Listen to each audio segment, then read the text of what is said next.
नमस्कार। मैं आपका होस्ट और दोस्त सुनील शर्मा स्वागत करता हूं खास कार्यक्रम प्रभु से खास बात। ये कार्यक्रम एवरी सैटरडे 12 नून लाइव होता है, लेकिन आज हम मुंबई और महाराष्ट्र से बाहर जा रहे हैं। महाराष्ट्र मतलब हम दिल्ली, गाजियाबाद और नोएडा के जो एक्सपर्ट हैं उनसे बात करने जा रहे हैं एक अहम विषय पर।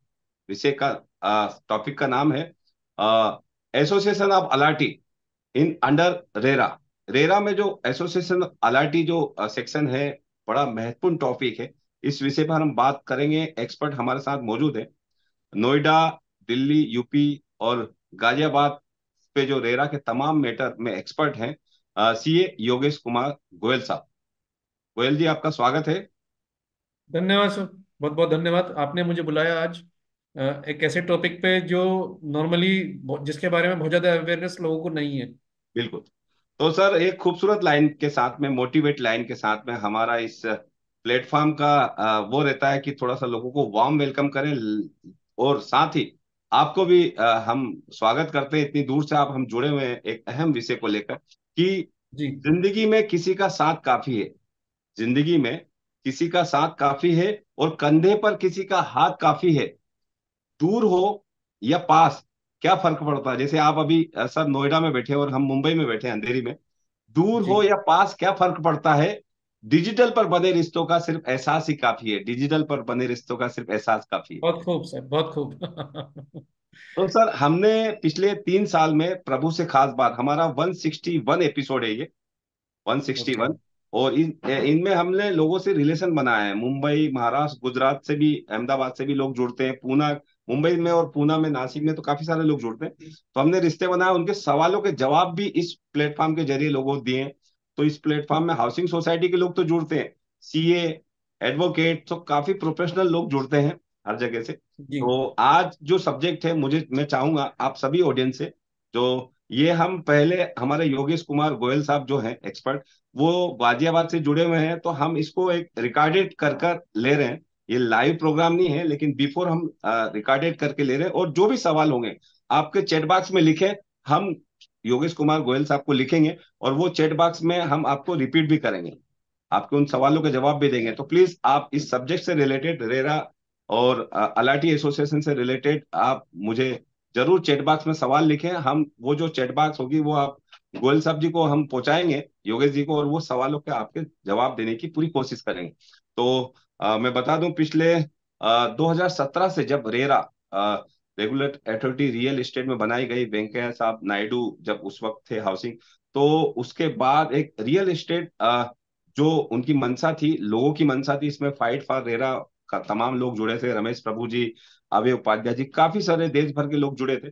और मंशा एक ही थी कि होम बायर से, जो घर खरीदार है, उनका अधिकार, उनको न्याय मिले। और इस न्याय के तहत एक बड़ा ही 2000 खूबसूरत और बड़ा हक देने वाला सेक्शन है। वो आप हमारे जो एक्सपर्ट हैं रेरा के, योगेश साहब, वो बताएंगे कि अलाटी एसोसिएशन आप जो बनेगा और वो किस तरह से अपना जो हक का घर है, आपने जो पैसा डाला, वो किस तरह से उसका, उसके बदले में आप ले सकते हैं, कंप्लीट प्रोजेक्ट कर सकते हैं, उसके बारे में हम जानेंगे योगेश कुमार गोयल साहब से, जो सीए हैं और प्रैक्टिस करते हैं बाकायदा, और रेरा के तमाम मैटर्स पर, उत्तर प्रदेश, यूपी रेरा हो, नोएडा, दिल्ली रेरा हो या गाजियाबाद, तमाम आसपास के जो हैं, दिल्ली हमारी जो कैपिटल है, राजधानी है, वहां पर प्रैक्टिस करते हैं, रेरा पर न्याय दिलवाते हैं लोगों के लिए। आज इस प्लेटफॉर्म पे मौजूद है हमारे साथ में। तो हम जानना चाहेंगे सीए योगेश कुमार गोयल साहब जी, आप एक आम आदमी को, हमारे तमाम जो लोग जुड़े हुए हैं उनको, यदि आपको अवेयर करना है रेरा के मामले में रेरा के मामले में, या खास तौर पर association of allottee under RERA में जो एक बड़ा अधिकार दिया है रेरा ने, ऑल इंडिया लेवल पे आप इस पे जा सकते हो। अलग अलग स्टेट में अलग अलग अथॉरिटी तो है, लेकिन ये एक बड़ा सेक्शन है। इसके बारे में लोगों को किस तरह से आप एक्सप्लेन करना चाहेंगे? देखिए, एसोसिएशन ऑफ अलॉटी जो है वर्ड रेरा एक्ट में तो यूज किया हुआ है, लेकिन इसको क्लियर कहीं भी रेरा एक्ट में डिफाइन नहीं किया गया है। लेकिन जब अलग अलग स्टेट्स ने अपने अपने रूल बनाए तो ज्यादातर स्टेट्स ने इसको डिफाइन किया कि एसोसिएशन ऑफ अलॉटी होती क्या है।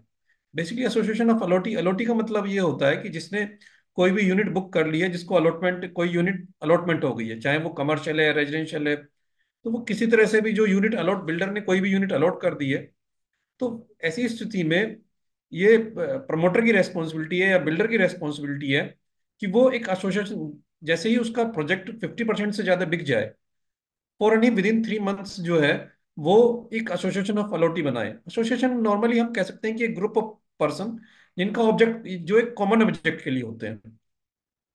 रेरा के अंदर जो एसोसिएशन ऑफ अलॉटी बनाने का जो पर्पज मुझे लगता है, देखिए क्या होता है कि जब भी आप कभी फाइट करते हैं किसी से भी, कोई भी चीज करते हैं, तो आप अकेले नहीं कर सकते।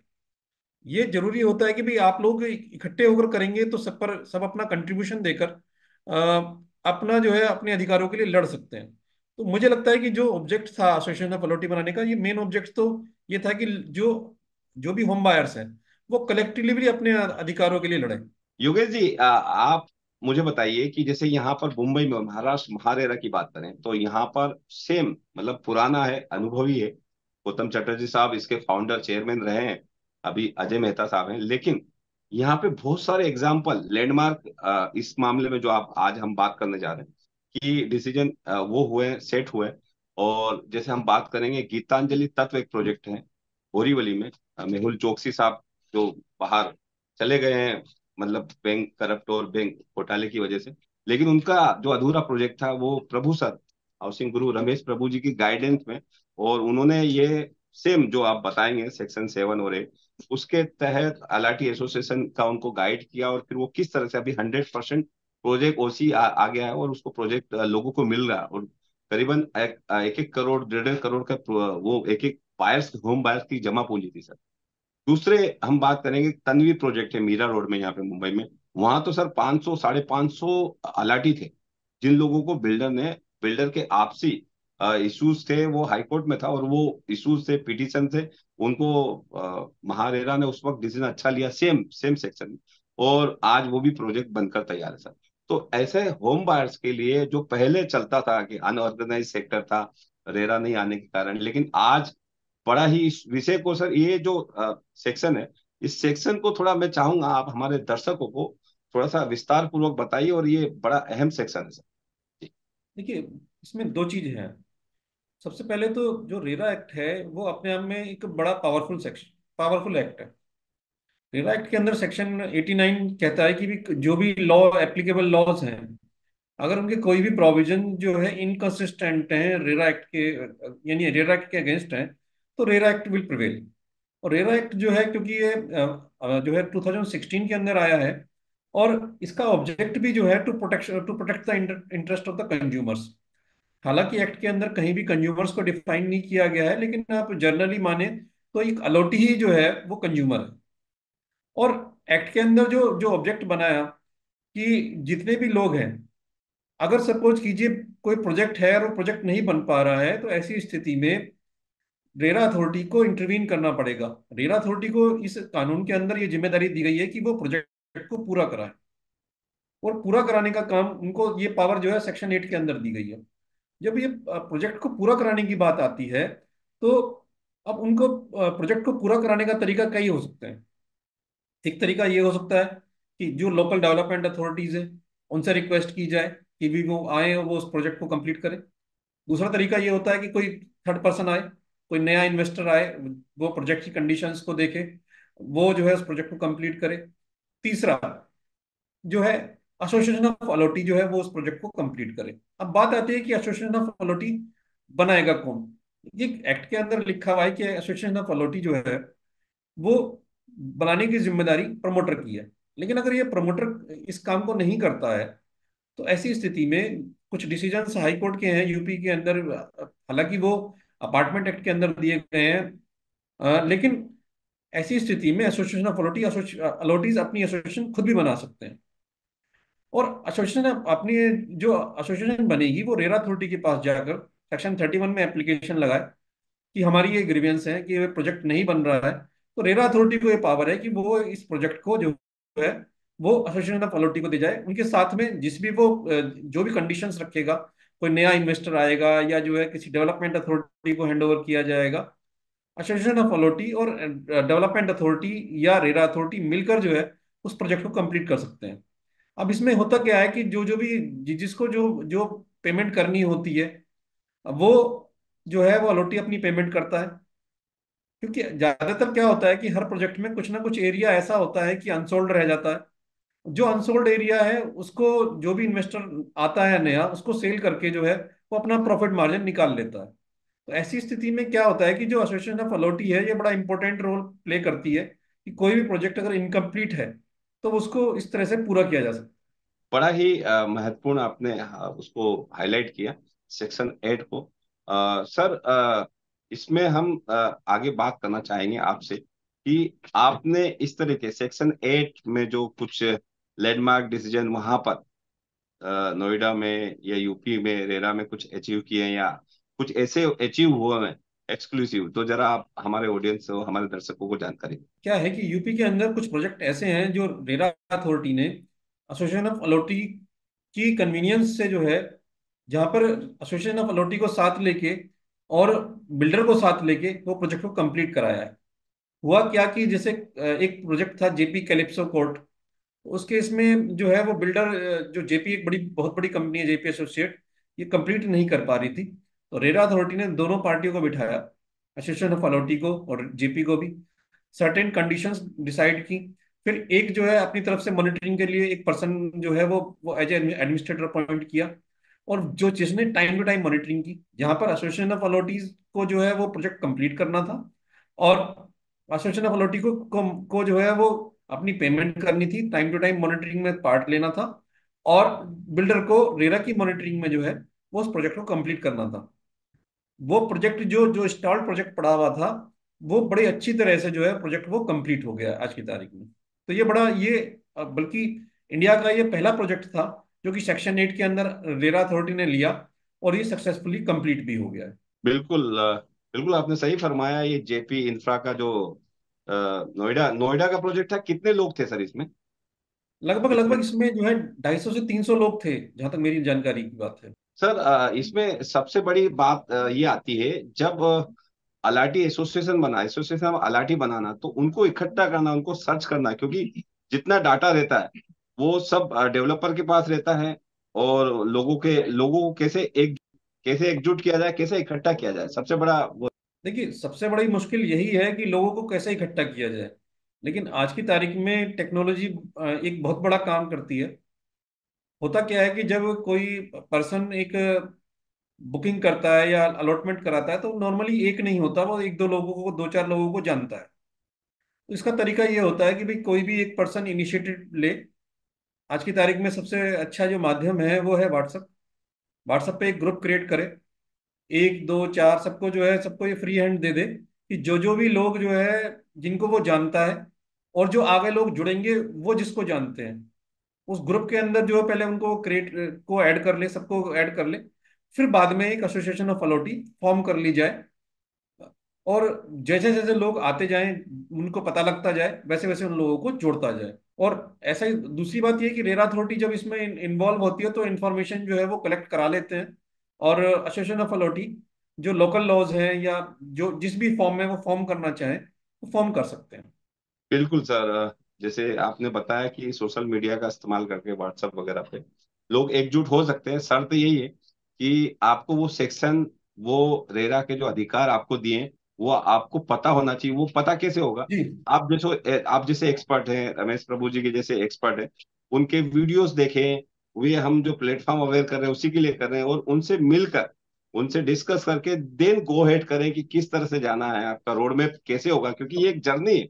आपका जब प्रोजेक्ट इंस्टॉल होता है एक डेवलपर के जरिए, इंस्टॉल होता है, तो उस इंस्टॉल के बाद एक जर्नी होती है किनकी, अलाटी एसोसिएशन की। तो उसमें पूरा रोड मैप तैयार किया जाता है कि कैसे आप फंडिंग करेंगे, कैसे आप अधूरा काम का इकट्ठा करेंगे, सबसे इस मुश्किल बारे काम में यही है, सबसे मुश्किल काम यही है, फंडिंग का अरेंजमेंट।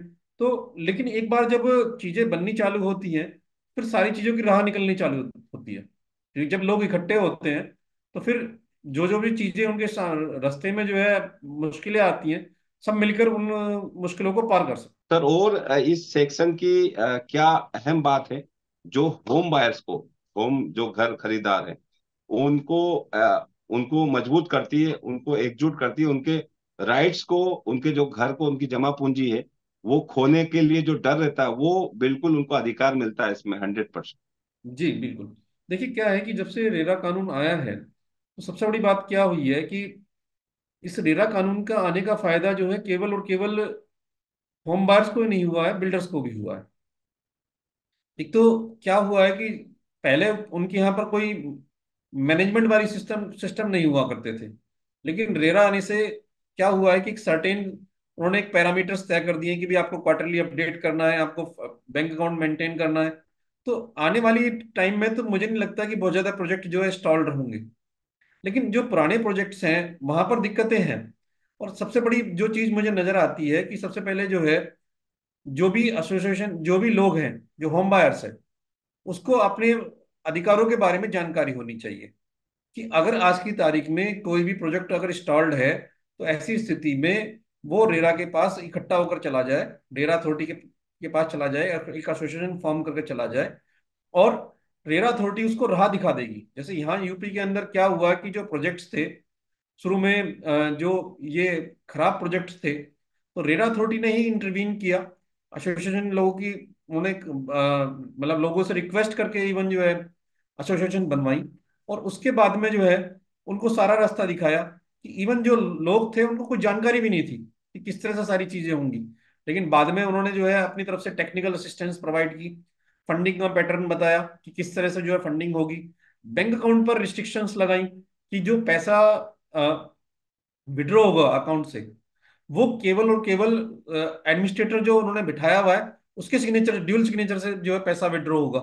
तो ऐसी स्थिति में ईच एंड एवरी स्टेज पर जो है जो वेरिफिकेशन हुआ, इवन उन्होंने जो है जो डेवलपमेंट अथॉरिटीज, क्योंकि होता क्या है कि जब भी कोई प्रोजेक्ट इंस्टॉल्ड होता है, तो क्योंकि उसकी वजह क्या ही होती है, डेवलपमेंट अथॉरिटीज के ड्यू हो जाते हैं। डेवलपमेंट अथॉरिटीज जो है अपना पैसा जो है वो मांगती रहती हैं। इवन जो है वो सील लगा देती है प्रोजेक्ट पे जिसपे कोई काम नहीं हो रहा है। तो इसमें जो जो जो मेन जो चीजें हैं, क्योंकि रेरा अथॉरिटीज का जो रेरा का ऑब्जेक्ट है और रेरा अथॉरिटी का ऑब्जेक्ट है वो है प्रोजेक्ट को कंप्लीट कराना। तो जो भी एसोसिएशन ऑफ अथॉरिटी है पहले तो अपनी एसोसिएशन फॉर्म करें और फिर रेरा के साथ लेकर प्रोजेक्ट को कंप्लीट कराएं। इसमें कोई ऐसा बहुत ज्यादा लंबी चौड़ी प्रॉब्लम नहीं आएंगी। रेरा अथॉरिटीज, मैंने जहां देखा है कि रेरा अथॉरिटीज कोऑपरेट करने के लिए तैयार रहती हैं। बिल्कुल सर, ये आप हमारे दर्शकों को बताइए कि सेक्शन 8, रेरा का जो सेक्शन 8 है, वो अलाटी अलाटी मिलकर एसोसिएशन बना सकते हैं और अपना घर, जो भी आपने पैसा दिया आप ऊपर वो कर सकते हैं। सर, इस प्रोसेस में यदि स्टॉल प्रोजेक्ट हो गया मान लो, तो उसके बाद उनको एकजुट होना, व्हाट्सएप पे ग्रुप बनाना, फिर उसको फंडिंग्स वगैरह का जो सॉर्ट आउट करके आगे बढ़ना, तो कितना टाइम जाता ताकि वो नया कॉन्ट्रेक्टर जो कंस्ट्रक्शन करेगा उसके लिए बाकी का जादू काम करेगा, वो टाइमिंग के लिए कितना टाइम जाता sir, RERA with RERA authority के ऑर्डर के साथ? देखिए लगभग लगभग रेरा अथॉरिटी का ऑर्डर आने में आज की तारीख में, क्योंकि रेरा भी जो है, रेरा अथॉरिटीज भी जो है, मतलब बहुत सारे केसेस में उनके सामने फाइल्ड हुए हुए हैं। तो लगभग एक साल तो जजमेंट, 1 से 1.25 साल तो जजमेंट आने में ही लग जाता है। और लगभग 1 साल और लग जाता है सारी प्रोसीजर को पूरा करने में कि और एसोसिएशन जो है किस तरह से फंडिंग करेगी, क्या क्या अमाउंट जो है किसको पे करना है, कितनी किसने पे कर रखी है, कितना जो है वो प्रोजेक्ट कंप्लीट है, आगे क्या कॉस्टिंग आने वाली है। और जो जो भी मतलब इंटरेस्टेड पार्टी होंगी, जो जो भी इंटरेस्टेड कॉन्ट्रैक्टर होगा, वो अपना कैलकुलेशन बनाने में टाइम लेगा। मैं समझता हूँ कि लगभग लगभग 1 से 2 साल का टाइम ये कम से कम लग जाता है इन चीजों को रिवाइव करने में। एक बार अगर प्रोजेक्ट स्टार्ट हो जाता है तो दोबारा चालू करने में लगभग 2 साल का टाइम मान के चलिए आप, लग जाता है।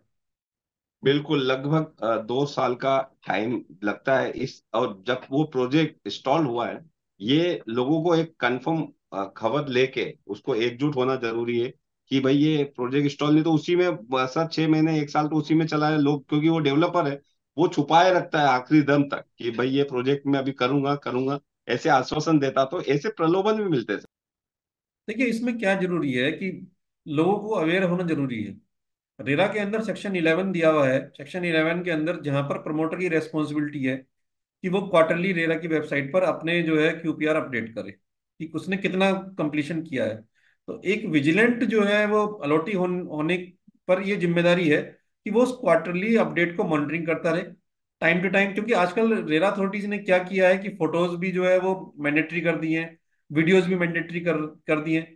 तो अगर उसने पैसा दिया है, अपनी हार्ड एंड मनी दी है किसी बिल्डर को, तो टाइम टू टाइम जो है वो एक बार विजिट जरूर करे इस प्रोजेक्ट को, जिससे कि उस वो पता चलता रहे कि काम हो रहा है या नहीं हो रहा है। और सर, अगर क्वार्टरली अपडेट नहीं आ रहे हैं तो फिर ये एक उसके लिए रेरा अथॉरिटी में भी उसको कंप्लेंट फाइल करनी चाहिए कि मेरा जो राइट है, क्योंकि अगर जो रेस्पॉन्सिबिलिटी है बिल्डर की क्वार्टरली अपडेट करने की, तो ये राइट भी है अलॉटी का कि उनको देखने की, उस क्वार्टरली अपडेट को देखने की। तो अपना राइट को इन्फोर्स करने के लिए भी रेरा के पास जाना चाहिए कि रेरा जो है उसको फिर ज्यादा मॉनिटरिंग करेगा और प्रोजेक्ट स्टॉल होने से बच सकता है। बिल्कुल, मतलब आपको अलर्ट रहना जरूरी, जागरूक रहना जरूरी, वो भी 3 महीने के अंदर जो क्वार्टरली अपडेट है रेरा की साइट पे, वो आपको नजर रखना, नजर बनाए रखना जरूरी है। यदि जी 3 के 6 महीने होते, 6 के 9 महीने होते हैं, या एक एक साल हो जाते और आप अपडेट नहीं लेते as a buyer, home buyer, तो आप बिल्कुल, जागरूक ग्राहक नहीं है, हो सकता है जागरूक आपके ग्राहक साथ में होना जरूरी है। गलत हो रहा है। जी सर, जाते जाते और टिप्स क्या देना चाहेंगे जो होम बायर्स जो घर लेना चाहते हैं इस रेरा रजिस्टर्ड प्रोजेक्ट में? सर आजकल तो हमारे मुंबई महाराष्ट्र की बात करें तो स्कैनर, जो क्यूआर कोड अनिवार्य कर दिया है। आपकी हर एक एडवर्टाइजिंग, वो डिजिटल पे हो या आपके न्यूज़पेपर में हो या कहीं पे भी हो, तो आपका क्यूआर कोड होना जरूरी है वहां पे, उस प्रोजेक्ट का। रेरा उसमें रेरा से कनेक्ट होगा कि ये प्रोजेक्ट रजिस्टर है रेरा। तो होम बायर्स को आप क्या टिप्स देना चाहेंगे? देखिए, सबसे पहले तो कोई भी अगर होम बायर कोई मकान लेना चाह रहा है, कोई दुकान लेना चाह रहा है, कमर्शियल रेजिडेंशियल जो भी लेना चाह रहा है, सबसे पहले तो उसको ये देखना चाहिए कि भाई जो जो ये प्रमोटर है या बिल्डर है, इसका ट्रैक रिकॉर्ड क्या है। ये क्या प्रोजेक्ट को पीछे जितने भी प्रोजेक्ट इसने बनाए हैं, ये जो है डिलीवर कर पाया या नहीं कर पाया, या कितने टाइम में डिलीवर कर पाया, क्या इसने कमिटमेंट किया था, क्या ये कर पाया है नहीं कर पाया। दूसरी बात यह है कि इसका फंडिंग का पैटर्न क्या है, क्योंकि आज की रेरा की वेबसाइट पे आपको ये पता लग जाएगा कि इस प्रोजेक्ट में कोई लोन लिया हुआ है या नहीं लिया हुआ है। अगर वो लोन लिया हुआ है तो किसने दिया हुआ है। ये एक ना अपने आप में एक बड़ा इंपॉर्टेंट मैटर है, क्योंकि जब कोई किसी प्रोजेक्ट में कोई फाइनेंस दिया जा रहा है आज की तारीख में, तो जो भी फाइनेंस देने वाले हैं उनका भी मॉनिटरिंग बड़ी स्ट्रिक्ट कर रहे हैं। तो ये भी देखें कि अगर अगर किसी अच्छी जो है फाइनेंसर ने उसको फाइनेंस दिया है, तो वो भी एक प्लस पॉइंट हो सकता है। तीसरा जो है, ये ध्यान करें कि भाई ये जो बैंक अकाउंट मेंटेन कर रहा है, ये बैंक अकाउंट प्रॉपरली है या नहीं है।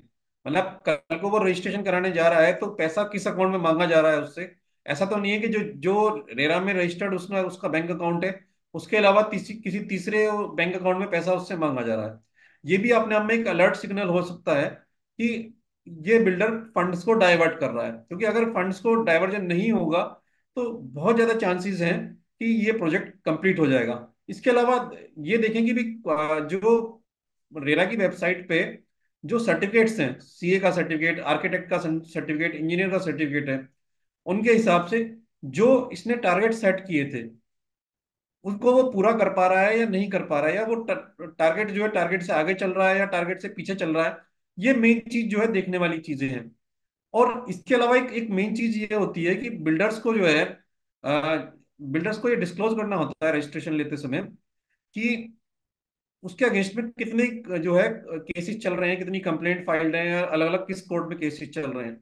तो वो भी एक जो है वो रेड सिग्नल हो सकता है कि अगर ये किसी बिल्डर्स के अगेंस्ट में बहुत ज्यादा केसेस चालू हैं, तो वो देखने वाली बात है कि भाई ऐसे प्रोजेक्ट में इन्वेस्टमेंट ना किया जाए। ये तो कुछ कुछ पॉइंट्स हैं। इसके अलावा और भी बहुत सारी चीजें हैं कि जिस इलाके में जो है प्रोजेक्ट बनाया जा रहा है वो प्रोजेक्ट वायबल है या नहीं है। क्योंकि पता चला कि प्रोजेक्ट ऐसे इलाके में बनाया जा रहा है जहां पर यूनिट बिक ही नहीं सकती, आप पता चला कि आपने जल्दी जाकर जो है बुकिंग करा ली और वो प्रोजेक्ट जो है वो नहीं चला वहां पर। तो ये भी देखने वाला फंडिंग पैटर्न जो है वो बड़ा इंपॉर्टेंट हो जाता है कि बिल्डर कहाँ से फंड्स को अरेंज करने वाला है। मतलब हर किंतु परंतु जो भी सवाल है एक होम बायर्स के लिए जरूरी है, और वो घर लेने के पहले ये सब चीजें देख ले, या कोई भी एक्सपर्ट आप उस एरिया में है वो उनसे आप सलाह ले सकते हैं, जो एक्सपर्ट। जी, लास्ट में जाते जाते हम चाहेंगे योगेश जी, आपका मेल आईडी और नंबर यदि देना चाहें, यदि यूपी रेरा से लोग कुछ भी कोई होम बायर्स आपसे संपर्क करना चाहें तो कर सकते हैं। मैं शर्मा जी कुछ चीजें मैं और बताना चाहूंगा जिसके जी क्वेश्चन आपने बताइए, नहीं पूछे हैं। जो बताइए। मेरा एक्सपीरियंस रहा है, मैं कुछ और एक्सपीरियंस और आपको शेयर करना चाहूंगा। जी जी, जरूर जरूर। मैं जी सवाल कर लेता हूँ, सवाल कर ओवरऑल आपको इतना टाइम से रेरा का एक्सपीरियंस है, योगेश जी, आप जी। आपका जो एक्सपीरियंस है, आपका जो अनुभव है प्रैक्टिकली, वो हमारे जो दर्शक हैं, होम बायर्स हैं, उनको किस तरह से शेयर करना चाहिए? देखिए, मेरा अपना एक्सपीरियंस ये कहता है कि अगर आप रेरा अथॉरिटी के माध्यम से केस फाइल कर रहे हैं तो रिलीफ आपको मिल जाएगी। और लेकिन वो टाइम कंज्यूमिंग जॉब हो सकता है, लेकिन अल्टीमेटली जीत आपकी ही होनी है, उसमें कोई संशय नहीं है। और अगर आप कलेक्टिवली जो है केस लड़ते हैं, एसोसिएशन ऑफ अथॉरिटी के थ्रू केस लड़ते हैं, तो आपका एक संगठन जो है वो मजबूत संगठन रहेगा। आप आराम से जो है अपनी चीजों को पा सकते हैं। लेकिन अब मैं जो कुछ दिक्कतें हैं उनके बारे में बात कर रहा हूँ, एसोसिएशन ऑफ अथॉरिटीज को लेके जो कानून में कमियां हैं। देखिए, क्या होता है कि कानून में एसोसिएशन ऑफ अथॉरिटी को, रेरा एक्ट के अंदर एसोसिएशन ऑफ अथॉरिटी को डिफाइन नहीं किया गया है। और एसोसिएशन ऑफ अथॉरिटी जो है वो रूल्स के अंदर डिफाइंड है, और हर स्टेट में डिफाइंड नहीं है। कुछ स्टेट में डिफाइंड है, कुछ में नहीं है। ऐसी स्थिति में क्या है कि एसोसिएशन ऑफ अथॉरिटी को रजिस्ट्रेशन कराना वो अपना आप में एक चैलेंज हो सकता है। क्योंकि जो एक्ट कहता है, एक्ट ये कहता है कि भाई आप सोसाइटी में उसको रजिस्ट्रेशन करा सकते हैं, या जो है कोऑपरेटिव सोसाइटी एक्ट के अंदर आप उसको रजिस्ट्रेशन करा सकते हैं। लेकिन ये जो लॉ है वो ज्यादातर लोकल लॉज है, लोकल मतलब स्टेट लॉज है। वो सपोर्ट नहीं कर रहे हैं एसोसिएशन ऑफ अथॉरिटी को रजिस्ट्रेशन कराने में। तो जो जो सोसाइटी सोसाइटीज रजिस्टर्ड हो रही हैं यहाँ पर, किसी भी मतलब नॉर्मली एक उड़ीसा के अंदर तो नया कानून आया है प्रॉपर, जो रेरा एक्ट के साथ साथ ही जो है अपार्टमेंट एक्ट को उन्होंने बनाया है, जहां पर एसोसिएशन ऑफ अथॉरिटी का कॉन्सेप्ट है। लेकिन अगर अगर मैं अदर्स स्टेट्स के अंदर देखूं, तो ये बहुत बड़ी कमियां हैं अभी कानून के अंदर, कि जितने भी स्टेट गवर्नमेंट्स हैं उनको अपने कानूनों को बदलना चाहिए।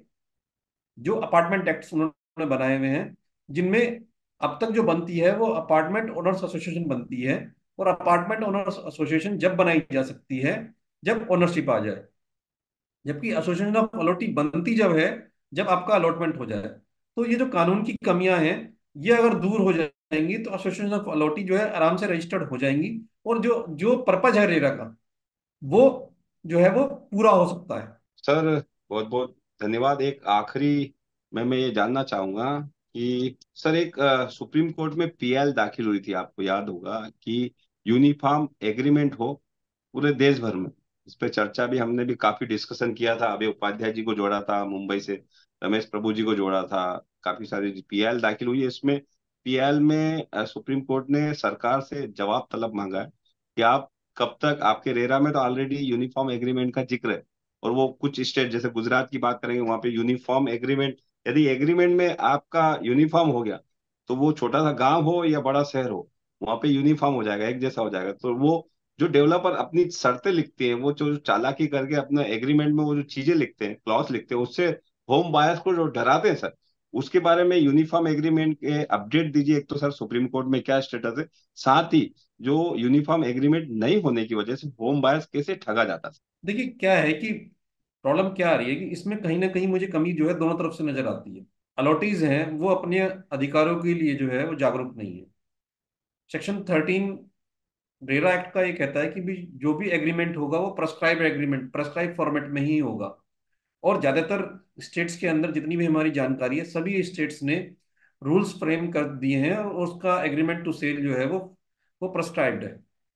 अगर कोई भी एसोसिएशन, कोई भी अलॉटी जाकर रजिस्ट्रेशन अपनी बुकिंग करा रहा है, और जब उसके सामने एग्रीमेंट दिया जाता है, तो उसको ये ऑब्जेक्शन करना चाहिए कि मेरा एग्रीमेंट रेरा के हिसाब से ही हो सकता है, और इसके अलावा जो है किसी भी तरह से मेरा एग्रीमेंट नहीं हो सकता है। अगर बिल्डर नहीं मानता है इन चीजों को, तो वो जाकर जो है रेरा अथॉरिटी में कंप्लेंट करे कि मेरा रजिस्ट्रेशन, मेरा एग्रीमेंट जो है वो उसी फॉर्मेट में कराया जाए जो रजिस्टर्ड एग्रीमेंट, रजिस्टर्ड फॉर्मेट है, सॉरी जो प्रेस्क्राइब फॉर्मेट है। और उसको रजिस्ट्रेशन भी कराना जरूरी है लोकल लॉज के अंदर, मतलब रजिस्ट्रेशन एक्ट के अंदर उसका रजिस्ट्रेशन भी कंपलसरी है। उसमें स्टैम्प ड्यूटी भी पे होनी चाहिए। कुछ स्टेट्स के अंदर तो ये चीजें हो रही हैं। मेरी जानकारी में हरियाणा के अंदर है कि यहाँ पर एग्रीमेंट रजिस्टर्ड हो रहे हैं, लेकिन यूपी के अंदर ये चीजें नहीं हो रही हैं अभी। लेकिन अगर ये कंपलसरी हो जाएगा तो बिल्डर्स जो है मतलब अलॉटीज का फायदा नहीं उठा पाएंगे। इवन जो रूल्स बनाए गए हैं उनमें भी ये लिखा हुआ है कि अगर कोई एग्रीमेंट हो भी गया है जो कि जो प्रेस्क्राइब फॉर्मेट है, उसके अलावा अगर एग्रीमेंट कर भी लिया है बिल्डर ने, तो भी एग्रीमेंट को उसी प्रेस्क्राइब फॉर्मेट में माना जाएगा। मतलब उसके अधिकारों में कोई कटौती नहीं हो सकती, अलॉटी के अधिकारों में कोई कटौती नहीं हो सकती। इवन अगर गलत एग्रीमेंट भी साइन हो गया है, तो इन अधिकारों के साथ में जो है अलॉटी को अपना केस रेरा के अंदर लड़ना चाहिए। रही बात जो अभी आपने बताया कि जो पीआईएल का मैटर है, तो मैं नहीं समझता कि उसमें बहुत ज्यादा कुछ प्रगति हुई है अभी। अभी वो मैटर एज इट इज है, क्योंकि सभी स्टेट गवर्नमेंट्स को जो है वो अपना रिप्लाई देना था, सेंट्रल गवर्नमेंट को रिप्लाई देना था। बेसिकली मुझे नहीं लगता कि ये संभव है, क्योंकि हमारे यहाँ लैंड लॉज का जो मैटर है वो सारा स्टेट गवर्नमेंट के ऊपर डिपेंडेंट है। फॉर्मेट भी उसी हिसाब से जो है वो जो है ड्राफ्ट किए गए हैं, जो लोकल चीजें हैं उसमें जो लोकल लॉज के को ध्यान में रखते हुए बनाई गई हैं। या तो वो सारे जो लैंड लॉज हैं वो पूरे देश का एक हो जाए, तब तो मुझे ये प्रैक्टिकल नजर आता है कि एक सिंगल जो है एग्रीमेंट बन जाए, वरना स्टेट वाइज ही ये एग्रीमेंट। और बिल्कुल सर, सही सही फरमाया आपने। एक आपने जैसे जिक्र किया कटौती का, कि वो कटौती नहीं कर पाएंगे क्योंकि वो एक स्टैंडर्ड फॉर्मेट ऑलरेडी दे रखा है।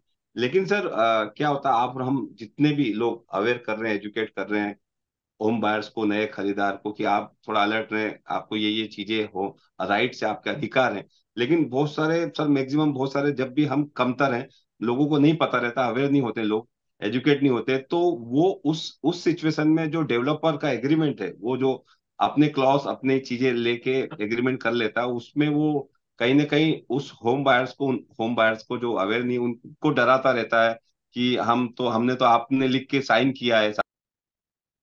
देखिए, उससे कोई फर्क नहीं पड़ने वाला।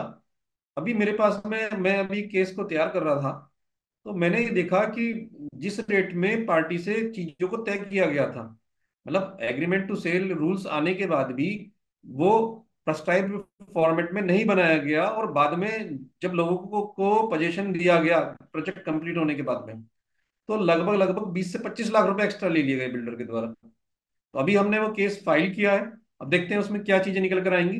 मेरा ये कहना है कि अगर किसी बिल्डर ने कोई भी एग्रीमेंट कर भी लिया है जो कि प्रेस्क्राइब फॉर्मेट के अंदर नहीं है, तो भी एक अलॉटी को घबराने की जरा सी भी आवश्यकता नहीं है, क्योंकि रूल्स के अंदर भी यही लिखा हुआ है कि अगर कोई भी एग्रीमेंट, ऐसा एग्रीमेंट जो साइन हो गया है जो कि इनकंसिस्टेंट है एग्रीमेंट टू सेल रूल्स के हिसाब से, तो फिर agreement to sale rules prevail कर जाएंगे। तो इसलिए कोई ऐसी चिंता वाली बात नहीं है। बिल्कुल, यदि आप होम बायर्स हो और आप अवेयर नहीं हो कि आपने बिल्डर ने कुछ भी लिखवा लिया, तो आप बिल्कुल ना डरें, क्योंकि ऑलरेडी जो एक्ट है, जो रेरा के कानून है, जो सेक्शन है, उसके अगेंस्ट, उसके विपरीत जाके डेवलपर कुछ भी नहीं कर सकता है। आप बस अवेयर हो और एजुकेट हो। साथ ही आपके लिए एक बड़ा ब्रह्मास्त्र दिया है रेरा ने, सेक्शन 8 के तहत, कि यदि जी। डेवलपर आपका प्रोजेक्ट, आपके पैसे लेने के बाद भी, आपके जमा पूंजी लेने के बाद भी प्रोजेक्ट अधूरा छोड़ देता है, तो आप सब लोग मिलकर एकजुट होकर एसोसिएशन ऑफ अलाटी बना सकते हैं अंडर रेरा सेक्शन 8 के तहत। और आपका जो घर है, वो जो अधूरा काम है, वो जो बाकी का पैसा आप इकट्ठा करके, एक कॉन्ट्रेक्टर को अपॉइंट करके, फंडिंग्स इकट्ठे करके, आप उसको पूरा कर सकते हो, अपने घर का सपना पूरा हो सकता आपकी आपकी बात से मुझे एक चीज और याद आई है। यस कि सर। अलॉटीज को एक चीज ध्यान रखनी है कि जब से ये रेरा एक्ट आया है और एग्रीमेंट टू सेल रूल्स आए हैं, तो केवल और केवल जो है वो कंस्ट्रक्शन लिंक प्लान में ही पेमेंट ली जा सकती है। ऐसा नहीं हो सकता कि जो है वो फुल पेमेंट पहले ले ली जाए। तो अलॉटीज को ये ध्यान रखना है कि अगर कोई बिल्डर ऐसा कर भी रहा है कि पूरी पेमेंट एक साथ मांग रहा है, तो उसको ना दें। उनको जो है कंस्ट्रक्शन लिंक प्लान के हिसाब से ही पेमेंट करें, कि जितना कंस्ट्रक्शन हो जाए उतनी ही पेमेंट वो आप पे करें। बहुत बहुत धन्यवाद हमसे बात करने के लिए। हम चाहेंगे योगेश जी, आपका नंबर या मेल आईडी आप शेयर करना मैं चाहे लोग मेरा फोन नंबर है 9910021080, और मेरी ईमेल आईडी है FCA YOGESH GOYAL तो दोस्तों, ये हमारे जो आज के कीनोट स्पीकर, जो रेरा पर बड़ी अहम जानकारी दी थी उन्होंने, योगेश कुमार गोयल साहब, आज हमारे साथ नोएडा से जुड़े। तो मैं ये चाहूंगा कि इनके हम स्क्रॉल में नंबर भी दिखा रहे हैं, आप स्क्रॉल पर नंबर देख के, आप यदि नोएडा यूपी रेरा से कुछ मैटर्स, कुछ अवेयर होना चाहते हैं, जानकारी लेना चाहते हैं, या तो व्हाट्सअप मैसेज करें, इन्हें बिजी रहते हैं, या फिर आप बेल आईडी पर अपना डिटेल भेज सकते हैं। और यदि रेरा से रिलेटेड मुंबई या महाराष्ट्र का कुछ इश्यूज है, कुछ सवाल है आपके, तो बिल्कुल आप, ये मैगजीन है महासेवा, प्रभु सर इसके एडिटर हैं, इसमें आप मेसवा सोसाइटी हाउसिंग इसके मेंबर भी बन सकते हैं। इसमें तमाम देख सकते हैं, अभी ये स्टॉल प्रोजेक्ट पे बड़ा अच्छा आर्टिकल्स आया है। तो इस तरह के तमाम इसे आप पा सकते हैं। और यदि आपकी रेरा की जो टीम है प्रभु सर की, यहाँ पर अंधेरी में मुंबई में, तो उनसे संपर्क करना चाहें तो नंबर में हमारे जो सहयोगी हैं, अविनाश सिंधे, ये नंबर भी स्क्रॉल में दिखा रहे हैं, 022 42551414। ये नंबर है। महाराष्ट्र सोसाइटी वेलफेयर एसोसिएशन का रमेश प्रभु जी की टीम इस पर आपको संपर्क करेगी, आपको एडवाइस देगी तमाम। और मेरे लाइव शो में तमाम अवेयरनेस वीडियो में यदि आपको जुड़ना है, आप कनेक्ट होना चाहते हैं, इनविटेशन प्रॉपर रेगुलर लेना चाहते हैं, तो मेरे एक व्हाट्सएप ग्रुप है, उसमें आप जुड़ सकते हैं। मेरे नंबर पर आपको मैसेज करना है और अपना सिटी का नाम, अपना एरिया का नाम लिखना है और मेरा नंबर व्हाट्सएप पर भेजना है। मेरा नंबर है 9920378133। नंबर स्कूल में दिखा रहे हैं हम, आप मुझे मैसेज करें। और सीए योगेश कुमार गोयल साहब, आपका बहुत बहुत धन्यवाद। धन्यवाद, आपने मुझे अपने शो में बुलाया। दोबारा जब भी आप मुझे बुलाएंगे तो मैं आपके लिए उपस्थित रहूंगा। बिल्कुल सर, नेक्स्ट मैं आपका बहुत सब्जेक्ट आभारी हूँ सब्जेक्ट कि भाई सर बिल्कुल विषय आप अभी से, मैं चाहूंगा कि ऐसा विषय बताइए ताकि जो नेक्स्ट लेना चाहते हैं। नेक्स्ट विषय जो है, जो रजिस्ट्रेशन के अंदर जिन चीजों को चेक करना है एक अलॉटी को, वो आप ले सकते हैं। ये बड़ा इंपॉर्टेंट इश्यू हो जाएगा, क्योंकि बिल्कुल आपने एक क्वेश्चन रेज किया था कि क्या क्या चीजें देखनी है उसमें। हम रजिस्ट्रेशन को डिस्कस करें, फिर अपनी मतलब की चीजें हम निकाल सकते हैं कि हमें रजिस्ट्रेशन में क्या क्या चीज देखना है, एक वेबसाइट पे क्या क्या चीज देख सकते हैं हम लोग। बिल्कुल, वो एक होम बायर्स को जब रजिस्ट्रेशन आपका हो रहा है, एग्रीमेंट हो रहा है, तो रजिस्ट्रेशन के वक्त क्या क्या आपको प्रोजेक्ट है, तो उसके बाद क्या क्या सावधानी रखनी, वो विषय पर हमारे जो एक्सपर्ट हैं, सीए योगेश कुमार गोयल साहब, वो नेक्स्ट हम लेंगे। वो तारीख और वो टाइमिंग हम बताएंगे जल्दी। बिल्कुल। और प्रभु से खास बात में आज के एपिसोड में इतना ही। योगेश जी बहुत बहुत धन्यवाद हमसे बात करने के लिए। धन्यवाद सर। आप सभी का धन्यवाद, थैंक यू।